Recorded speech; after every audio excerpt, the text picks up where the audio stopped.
students, also about housing policy more generally. And today she's going to, of course, direct special attention to homelessness among the elderly. So Dr. Kushel is a professor of medicine at the University of California, San Francisco, and a member of the Department of Medicine and Division of General Internal Medicine. She's also director of the UCSF Center for Vulnerable Populations. As you know, she has a focus on homelessness and health, especially among the elderly. She directs a large cohort study called the Hope Home Cohort, which she'll tell you more about during her talk.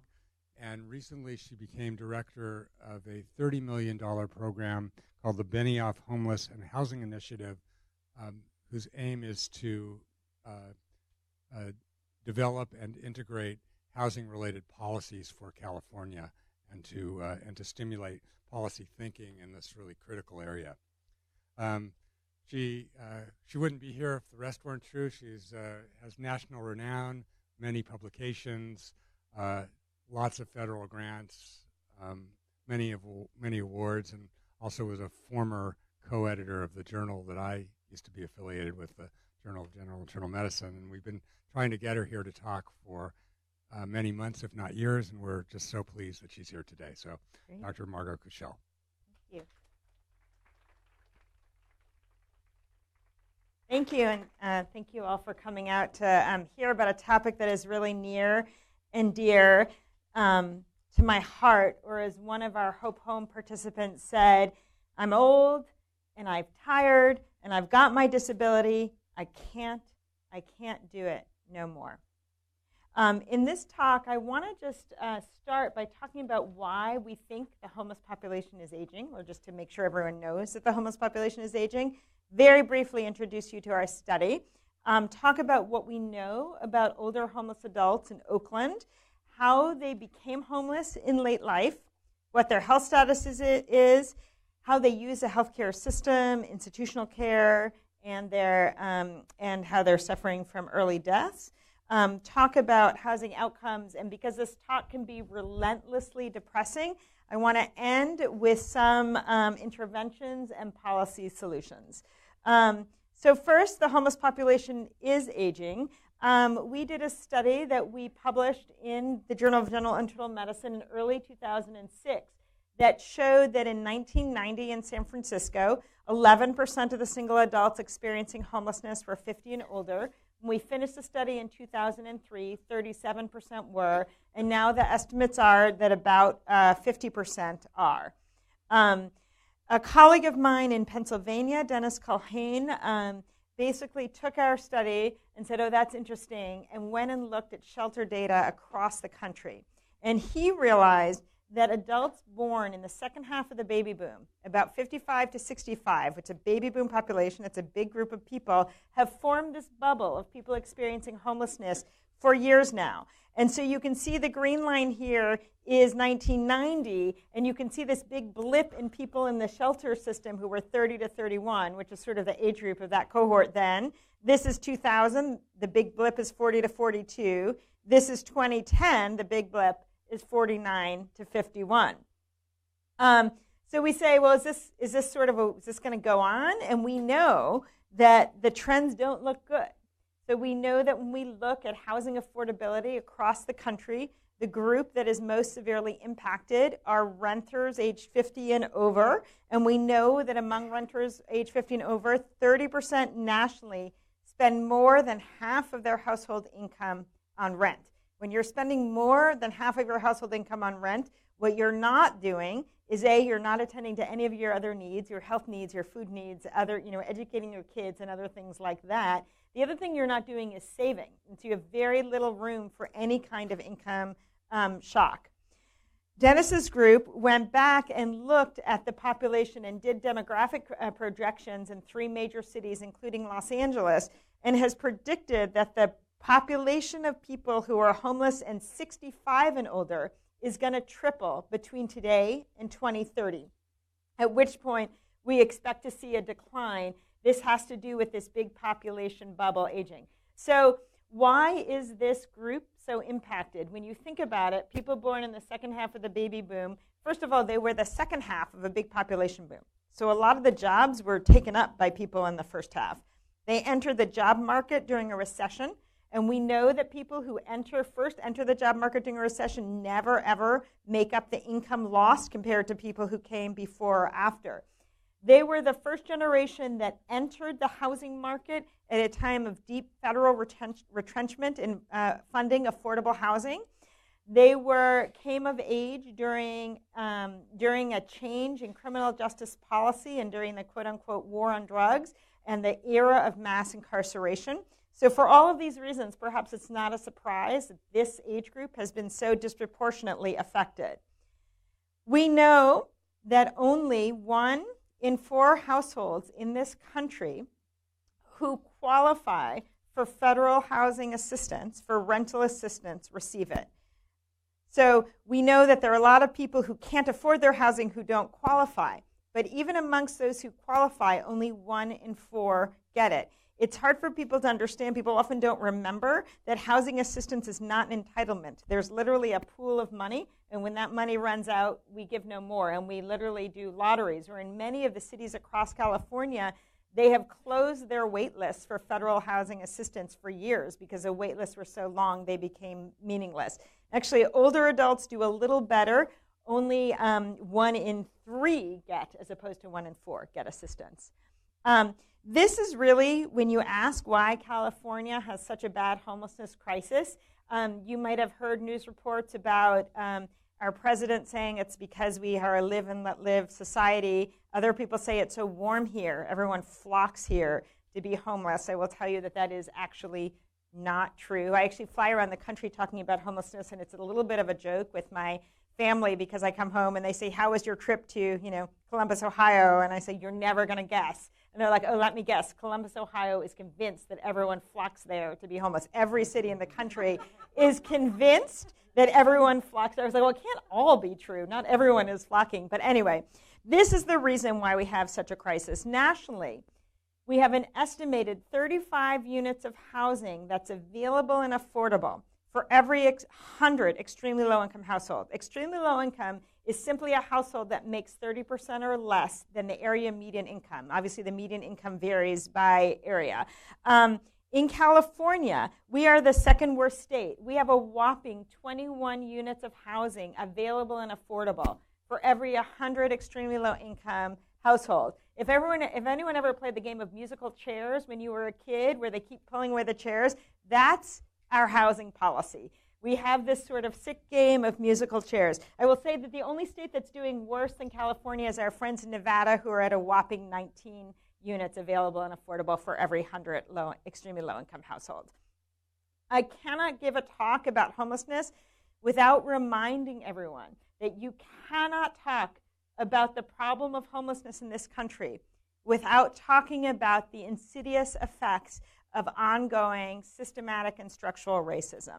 I want to remind you that housing has been a primary means by which Americans have built wealth. And I want to remind you that using truly legal, so not like bad actors, but what was within the law, until relatively recently, there was legalized and rampant discrimination in home ownership. So the ability to purchase a home and therefore to gain wealth through the home, through policies like redlining, restriction of where people could live if you were a Black American, and then the banks wouldn't lend to you if you lived in one of the neighborhoods, which was the only neighborhoods that Black Americans could live in. I want to remind you that the Black community in particular, as well as the Latinx community, were particularly affected by predatory lending around the 2008 housing crisis. And I want to remind you that despite the fact that we now have fair housing laws on the book that don't allow legalized discrimination in the rental market, we know, and it is well studied and well documented, that there is ongoing discrimination in the rental housing market, such that if a white household has a very similar housing resume, or things like number of evictions, number of children, which actually count against you when you try to get a house, income, etc., and they try to rent an apartment, the same apartment compared to a Black household with the same resume, the white household is much more likely to get that. And the downside of that is that Black households then wind up paying a lot more for similar means of housing. You add to that the well-described and well-known discrimination in our criminal justice system, in our employment system, in our educational system, which is not inconveniently completely linked to housing. Think of how we do our public education system in this country. It's perhaps not a surprise that Black Americans are 3- to 4-fold overrepresented amongst people who experience homelessness. Indigenous Americans are actually, or people who identify as Native American, are overrepresented by even a higher factor, about 8. It is even worse in California. In San Francisco, fewer than 6% of San Franciscans identify as Black, and 37% of people who experience homelessness in San Francisco identify as Black, a similar ratio in Los Angeles. So it is really just important that we call this out and that we build policies and build structures to be profoundly anti-racist, not just non-racist. Let me just quickly introduce you to Hope Home, Health Outcomes of People Experiencing Homelessness in Older Middle Age. It's been funded by the National Institute of Aging.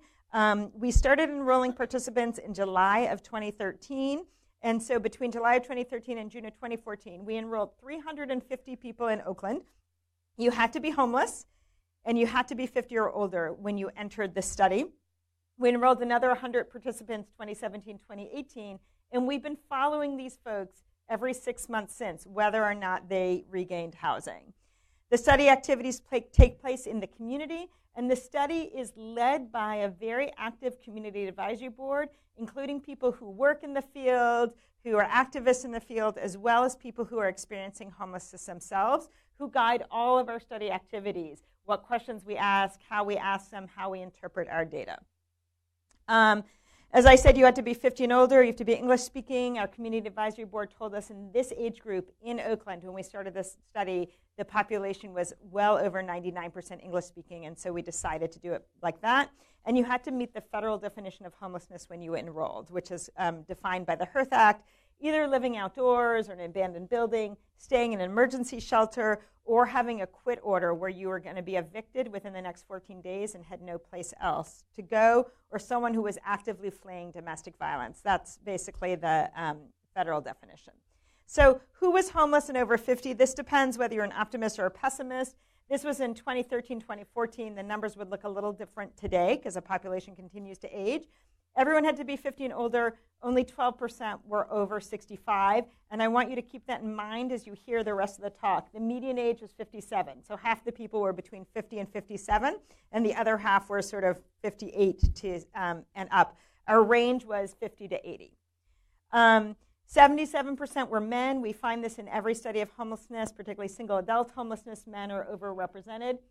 80% identified as Black American. This is at a time when Oakland, about 26% of Oakland identified as Black American. 13% were working for pay more than 20 hours a week when they were enrolled in the study. An additional 28% were actively job hunting, and yet 90% had an income of less than $1,150 a month for their household. You cannot separate homelessness from deep poverty. That's really what it's about.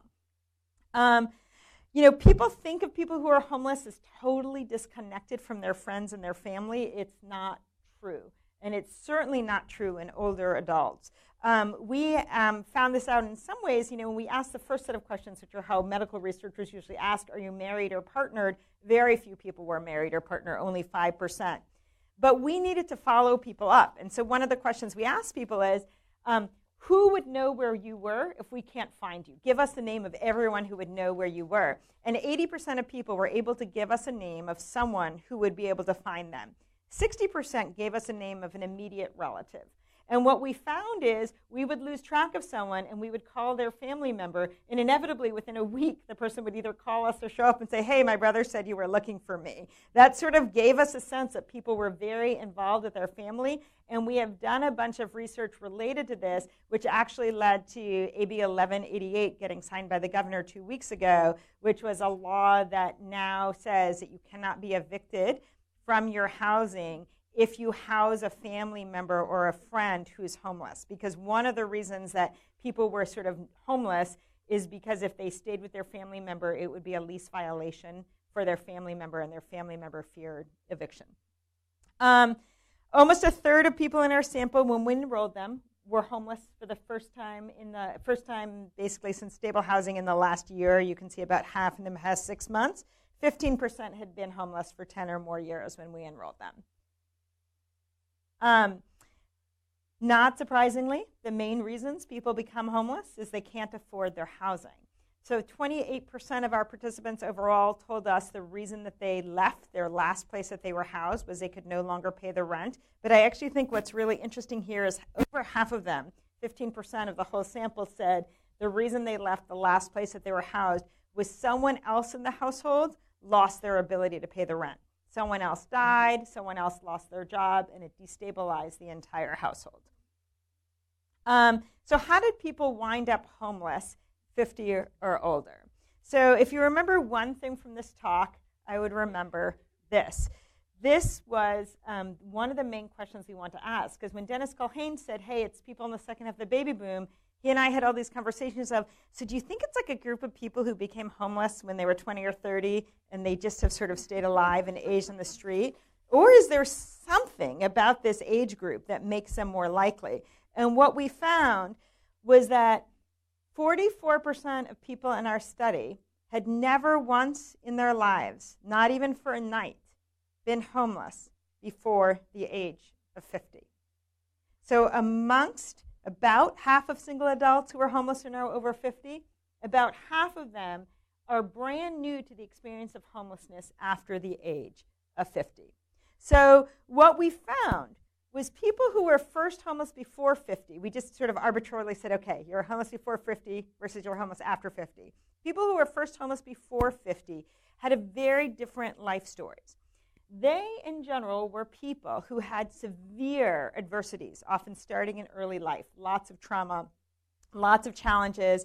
They didn't sort of enter into the workforce, very low income attainment throughout their lives, generally had never married or partnered. We saw lots of mental health problems that started very early on, lots of traumatic brain injury, lots of people with long histories of imprisonment, and a lot of people with significant alcohol use problems.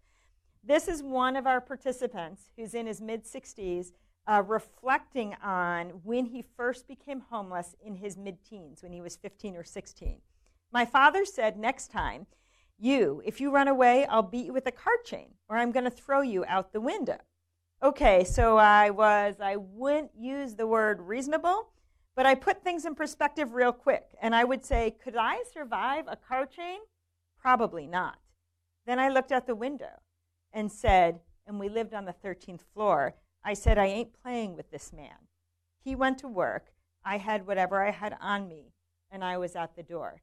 This young man who had experienced really traumatic abuse as a kid, fled his home. His whole life has been a series of going in and out of institutions, mostly the criminal justice system, really struggling, and now in his 60s remains homeless. Those with late onset homelessness had very different life stories, and this really presents opportunities for policy intervention. These were generally people who not only worked throughout their lives, but usually worked more than one job, but the jobs were all low-wage work. Almost nobody was in a unionized job. They were all in the lowest categories, when we call the onset category of jobs, which means jobs that were low-paying, physically demanding work. They worked through their whole life until something happened in their 50s or 60s. They had a crisis. Either they lost their job, their marriage broke up, they became ill, their spouse or partner became ill, their spouse or partner died, or their parent died. We heard again and again from people who had been living in the home that their mom had lived in, their home that they grew up in. They were working 2 minimum wage jobs. They were sort of holding on, and mom died. And either they were so depressed and they lost their work because of it, or more commonly, they kept doing their work, but they didn't have title to the home. They were evicted in a rapidly gentrifying city, and they wound up in their mid-50s out and on the streets. I will tell you that this has changed my medical practice. I practice in a safety net setting, and I now, as part of my end-of-life planning, ask all of my patients, as we're talking about end of life, are they worried about someone in their household losing their housing after they pass? And I get this torrent of people telling me how much this has been weighing on them. And that at least gives us an opportunity to do some planning, to get some legal assistance, and to figure out what we can do. These folks had a dramatic lack of advocacy. My husband's an attorney, and sometimes I would read him transcripts from our participants, and he would say, well, they were protected by this law or that law. Well, it turns out that if you don't have an attorney sitting next to you, you have no idea what laws you are entitled to. We saw lots of people evicted for reasons that were illegal evictions, but they had no way to control it. People not getting benefits to which they qualified. People who sought help again and again and again, but just came into nothing but hurdles. Again, I see this as both a tragedy and an opportunity for prevention if we can get to people in that time period. There was relatively low social support, but it wasn't so much that people didn't have friends or family. It was that they were so horrified and so deeply ashamed that we saw lots of people who became homeless without telling anyone in their family and went through great measures to hide it. They were much less likely than those who were early onset homelessness to have long periods of imprisonment, but many of them told us stories of having caught a charge when they were young, usually a nonviolent drug offense that had basically hampered them throughout their lives, that they had to put it on job applications, they had to put it on housing applications, and it got in their way of reaching stability. This is one of our participants. He was also in his mid-60s. We found him under a bridge with his wife, who was one side of her body was paralyzed and she was blind. It was a lot of different things, but basically the new owners took over. We were being evicted. This is like an Ellis Act eviction. My wife, she had just got out of the hospital, had the stroke, and was blind. So her daughter, came up and said, don't fight it. You can all come stay with me for a couple of months and save your money. So we said, okay. They didn't fight the eviction. After we moved out of the place, turned in the keys and everything, we went over to her house. And she said, you can't stay here. And it turned out her boyfriend didn't want her elderly mother and sort of stepfather staying with them. And I said, I've got $9 in my pocket. I said, at least let your mother spend the night because we don't have enough money to get a motel room. She said no. So that was the beginning. And they took their belongings. They went under an overpass in Oakland. We came across them, a month or two later. They lived under that overpass for well over a year until they were finally housed, and the wife passed soon after. This is another one of our participants. When they bought the company out, they cut our hours back, and they would bring in temp workers, and they would give them all the hours. And they weren't giving us our hours, which caused me to lose my place I was staying in because I couldn't afford to pay the rent because, you're going from almost 80 to 100 hours a week, which he had been working in order to pay the rent, down to 20 hours a week, it's kind of hard to pay the rent. So those with late onset homeless tended to have fewer vulnerabilities, but many had very significant health challenges related to their homelessness. So let's talk a little bit about health status. So it's a pretty easy story. It was terrible. One of the things we physicians do when we're doing studies is we ask people how they rate their own health, and we say, is it poor, fair, good, very good, or excellent? And it actually has a pretty good ability to predict who's going to wind up in the hospital or who's going to die. 56% of these participants reported their health as fair or poor. The only group I can think of where 56% report their health as fair or poor are people over 85. Remember, the median age was 57. Lots and lots of chronic diseases, even though I assume that these were underreports, because you might not know that you have a disease if you never get to the doctor. But for instance, 6% of our participants had a major cancer diagnosis, so we didn't count like minor skin cancers. Before we found them in our study. 14% knew that they had diabetes. 7% had already had a heart attack. 11% had already had a stroke by the time they entered our study. Very high proportion of what we call functional impairments. Functional impairments are the ability to do things like bathe and toilet and get dressed. The reason these are really important and really, really important from a policy perspective is that having deficits in these is what leads you to nursing home care. And I can remind you all that nursing home care is over $100,000 a year per person, mostly paid for by state governments through Medicaid. So 40% of people had at least one deficit in activities of daily living. 50% had at least one in instrumental activities of daily living, and you can see in the green that most of those had 2 or more. By the time you have 2 or more ADL deficits, you're at a high risk of winding up in a nursing home.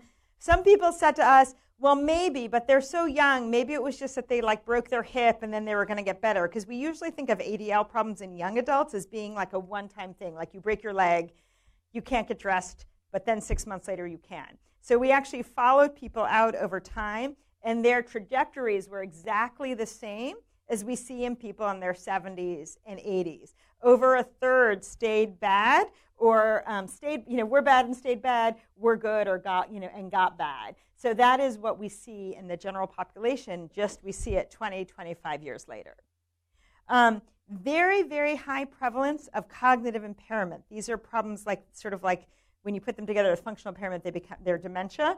So we saw over a quarter of people had impairments, moderate to severe impairments in global cognitive function, the ability to remember things, the ability to use judgment, things like that.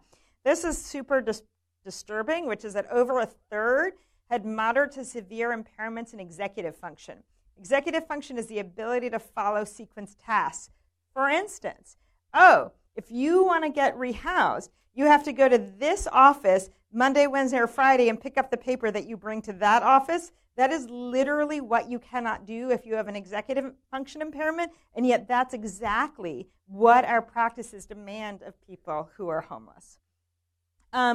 Very high prevalence of all forms of geriatric conditions, mobility impairments, falls. Over a third had fallen at least once in the prior 6 months. Vision problems, a half were incontinent. If you can imagine trying to go for a job or go for rent an apartment when your clothing smells like urine, and you can see what folks are up against. This leads me to say that when we talk about homelessness, 50 is the new 75. The median age of the sample was 57, but really if we think about how they're functioning, they're much more similar to people in their 70s and 80s.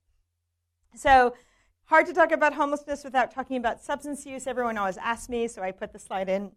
Yes, there's a fair amount of substance use. 2/3 of people had moderate or greater severity of drug use symptoms. Cocaine was the most prevalent, and about a quarter have alcohol use problems. About 15% have severe alcohol use problems. This is much lower than we see in samples of younger homeless adults, but it's much higher than we see in people in 50s and 60s in the general population, and it's like infinitely higher than we see for people in their 70s and 80s in the general population. Our substance use treatment programs and services are not up to any task. They're so, we don't have enough of them, but they're really not up to the task of caring for people who are functionally in their 70s and 80s. Mental health problems are common, mostly depression, lots of post-traumatic stress disorder. About 20% had been in a psych hospitalization in their life. About 5% had been in a psych hospital in the prior 6 months.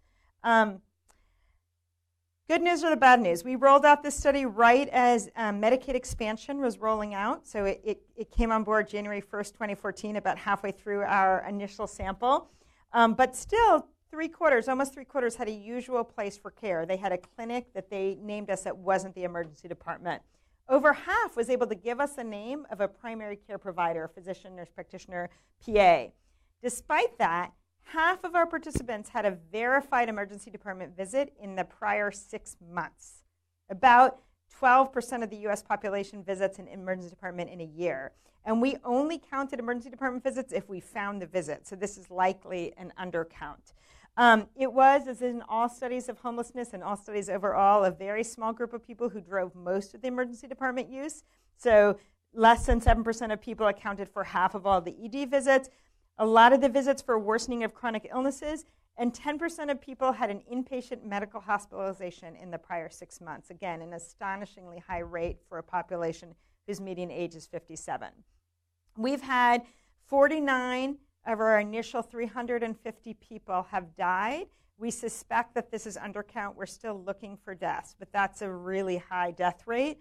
Of the people we recruited last year, of the 100, 7 of whom have died. Those who are first homeless after 50 were 3 times more likely to have died than those who are first homeless before 50. Part of this is people who've been homeless for many years and are still alive, there's something about them. There's some health factor or something that has kept them alive all these years and continues to keep them alive. But there are two other things. One is we found that for many people, it was in fact a health crisis that led to their homelessness. So many people were diagnosed with cancer, lost their job, became homeless, and then died from their cancer. Just think about that for a second. The other thing is that we know that health shocks can be bad. It's probably worse to have your blood pressure controlled all of your life and to suddenly lose control than it is for you to often be high in terms of the risk for immediate deaths. Most of the deaths have been cancer and cardiac disease related, strokes and heart attacks. We have over 40 confirmed nursing home stays, which is in some ways lower than I thought it would be. But what we found is that the nursing home stays often last less than 3 months, and it's very, very common for our participants to go to a nursing home after a stroke, to stay there for 89 days, and then to be discharged back to the streets of Oakland with major medical problems. So housing outcomes. So by about 18 months into the study, over half of people were housed.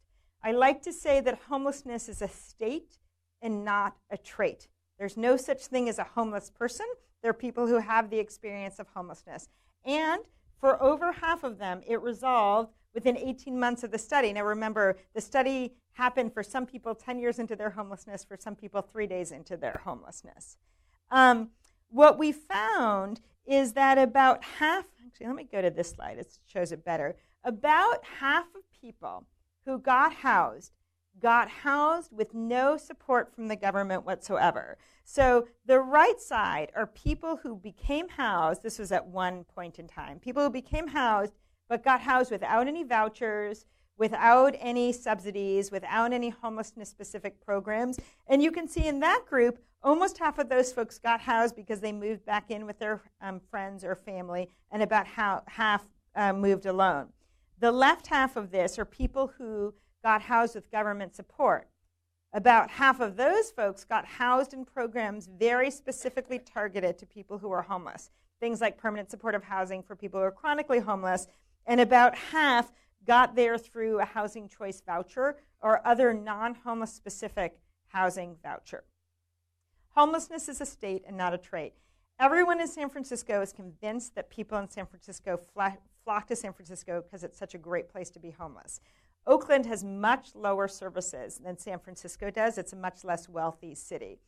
Oakland is about a $4 bus ride and about a 20-minute bus ride away from San Francisco. I do it every day. But in our study, of the 350 people, only 4 people wound up in San Francisco. 2 were San Franciscans who were having some conflicts in San Francisco, happened to come over to Oakland, and we happened to enroll them when they were in Oakland, and then they moved back to San Francisco. 1 was a vet who got housed through the VA program, which got him housing in San Francisco. And 1, maybe it was 2, maybe of those 1 and 2 confused, went to San Francisco and are in the shelter system there. I can't even tell you how many of our study participants are in Stockton and Fresno and Merced and places where they can find an apartment for $500 or $600 because a $500 or $600 apartment often solves homelessness. So everyone's probably totally depressed. I want to leave you with some thought of how we get out of this mess. So first of all, it's so obvious. You certainly don't need $30 million to study it. You certainly don't need a doctoral degree to study it. The solution to homelessness is house. Don't let anyone tell you that the solution to homelessness is mental health treatment or substance use treatment. I'm a physician. Mental health problems and substance use problems are terrible brain diseases that we know how to treat, and they don't require people to be homeless. We need to protect, preserve, and promote affordable housing. We basically need to expand and preserve affordable housing. And we need to target it, not just any affordable housing, but target it towards extremely low-income renters or people who make less than 30% of the area median income. Obviously, we're dealing with HUD that's not very in our favor these days, but a really great source, if you're interested in following this, is the National Low-Income Housing Coalition, which has great resources for it.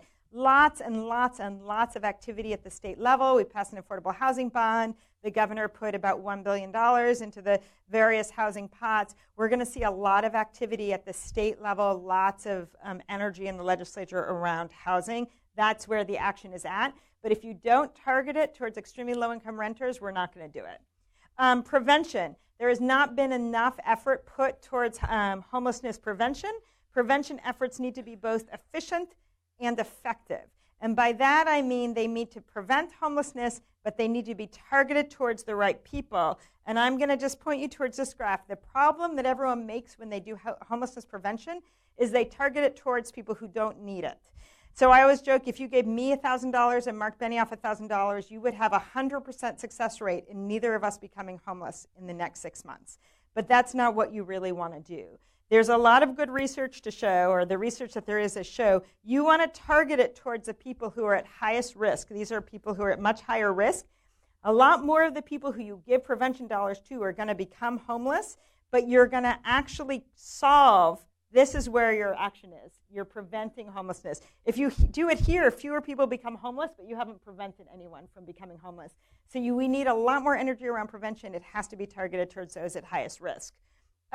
Eviction prevention, lots of energy around eviction prevention and new state law around eviction prevention. I love it, really important, but important to know that people at highest risk of homelessness are not people being evicted. It's people who were evicted and are now doubled up with family or friends and then become homeless.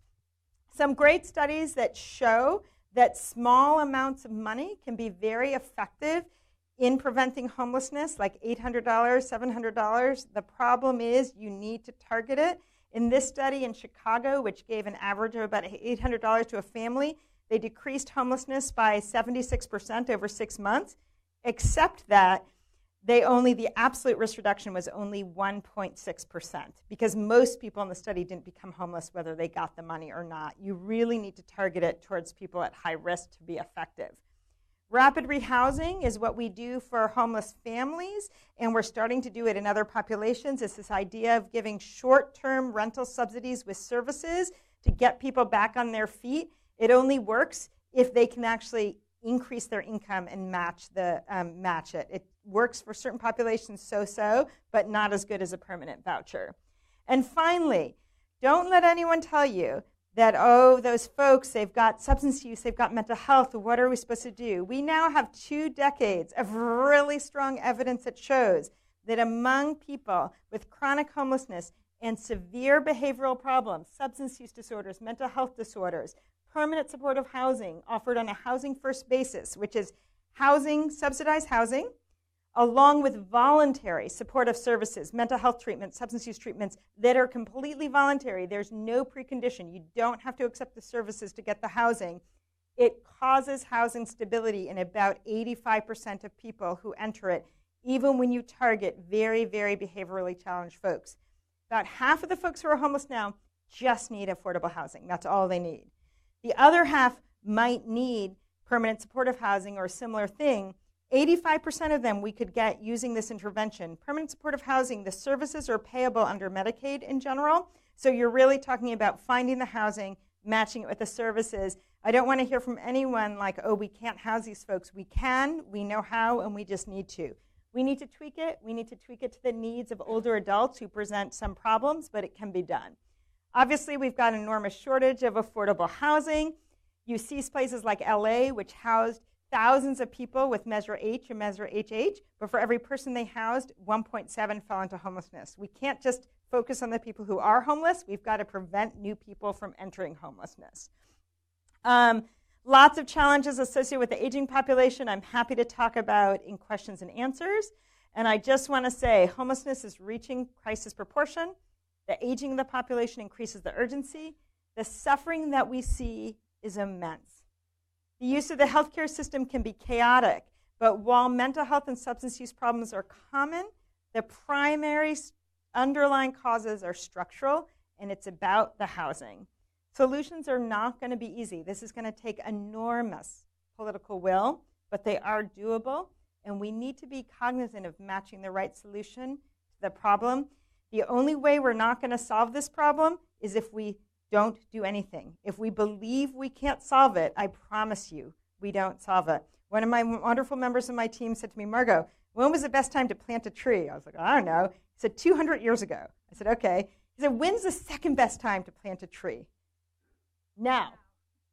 Today is a day we need to start. We should have started many decades ago, but there's no time like today. So with that, I will thank my team, and I'm happy to take questions.